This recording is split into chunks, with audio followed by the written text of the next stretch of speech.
جریر بن عبداللہ رضی اللہ تعالی عنہ نے کہا کہ حضرت صلی اللہ علیہ وسلم سے میں نے نماز قائم کرنے اور زکوٰۃ ادا کرنے اور ہر مسلمان کی خیر خواہی کرنے پر بیعت کی۔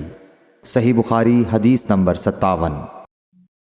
جس دن مغیرہ بن شعبہ حاکم کوفہ کا انتقال ہوا تو جریر بن عبداللہ رضی اللہ تعالی عنہ خطبے کے لیے کھڑے ہوئے اور اللہ کی تعریف اور خوبی بیان کی اور کہا تم کو اکیلے اللہ کا ڈر رکھنا چاہیے، اس کا کوئی شریک نہیں، اور تحمل اور اطمینان سے رہنا چاہیے اس وقت تک کہ کوئی دوسرا حاکم تمہارے اوپر آئے، اور وہ ابھی آنے والا ہے۔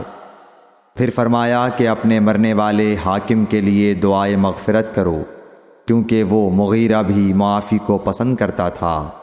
پھر کہا کہ اس کے بعد تم کو معلوم ہونا چاہیے کہ میں ایک دفعہ حضرت صلی اللہ علیہ وسلم کے پاس آیا اور میں نے عرض کیا کہ میں آپ سے اسلام پر بیعت کرتا ہوں۔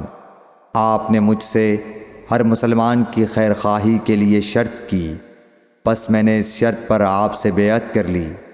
پس اس مسجد کے رب کی قسم کہ میں تمہارا خیر خواہ ہوں۔ پھر استغفار کیا اور ممبر سے اتر آئے۔ صحیح بخاری حدیث نمبر 58۔